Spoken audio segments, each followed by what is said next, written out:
Trikots, der Bodensatz des Stils. Werbeträger, voll synthetisch.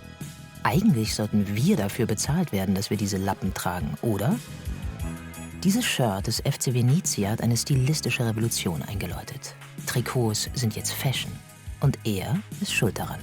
Mirko Borsche. Venedig hatte eine Fanbase von 8000 Leuten, keine Sponsoren. Und unsere Idee damals war, wenn man schon in Venedig ist und es eine Stadt, die halt natürlich voller Touristen ist, kann man es nicht hinkriegen, außerhalb der venezianischen Masken und der Gondeln, die man mitnehmen kann und den Schneekugeln, ein Souvenir zu bekommen, auf das Touristen dann auch mitnehmen wollen. Besser spielen tun sie nicht. Dafür kassiert der FC Venezia Millionen mit internationalen Trikotverkäufen.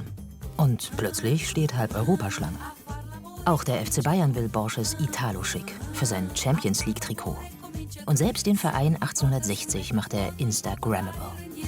Ob ich die Zeit vermisse, dass nur Fußballfans in Trikots rumgelaufen sind? Nein. Ich glaube, dass es total gut ist, dass jetzt eben in diesem demokratischen Gedanken und wenn man Fußball auch auf die Zukunft sieht, dass es integrativer wieder werden müsste, alle Leute irgendwie begeistern, glaube ich, ist es total wichtig, dass es überall akzeptiert wird als ein Alltagsmodestück.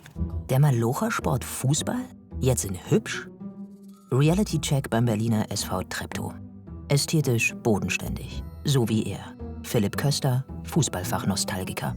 Der Boom der Trikots stammt aus den 90er Jahren. Da hat Manchester United als erster Verein angefangen, richtig Merchandising zu verkaufen, also Trikots zu verkaufen. Und dann hat der Fußball gemerkt, wie viel Geld er mit sich machen kann. Man hat das Gefühl, als ob die Vereine, die Clubs inzwischen alle Hemmungen haben fallen lassen. Es wird wild experimentiert mit Wappen, mit Formen, mit Farben. Man hat ein Trikot von Werder Bremen, das sieht aus, als ob es aus der Grundausbildung der Bundeswehr geklaut worden ist. Beim FC Bayern gibt es Trikots, die mit den Vereinsfarben nichts mehr zu tun haben.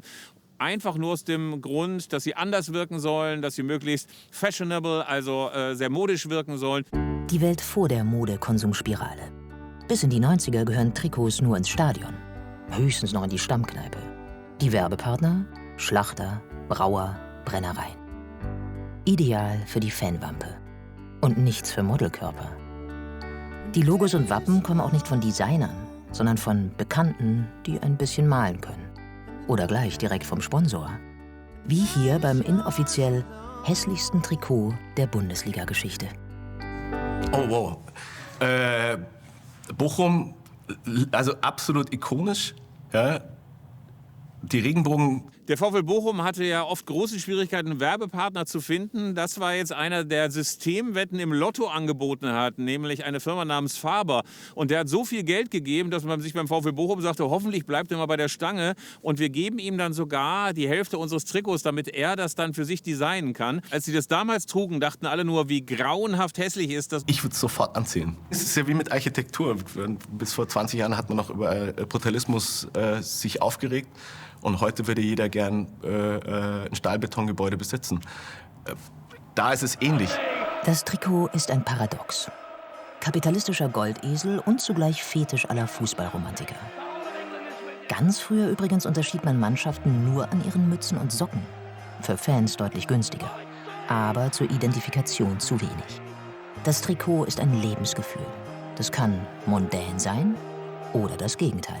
Man trägt lieber ein hässliches Trikot, das einem was bedeutet, als ein schönes Trikot, das einfach nur auf den Markt geworfen wurde, um Geld zu machen, um noch die Vereinskassen zu füllen. Ich bin kein Nostalgiker, also ich sehne mich nicht nach dem Schwarz-Weiß-Fernsehen zurück oder nicht nach der Schweinsblase, in die dann Luft gepumpt wird. Bin schon ganz froh, dass es den modernen Fußball gibt.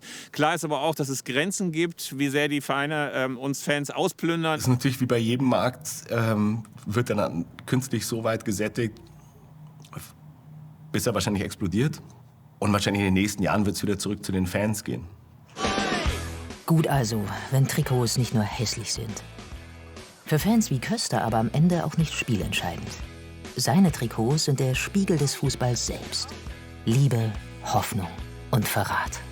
Das ist ein altes Trikot von Arminia Bielefeld aus der Saison 1987/88, einer der schrecklichsten Zeiten von Arminia Bielefeld. Ich habe ja dieses Trikot stolz im Freundeskreis rumgezeigt und habe gesagt, schaut mal Leute, ich habe ein altes Trikot aus der Saison 88 abgegriffen, wie großartig ist das denn?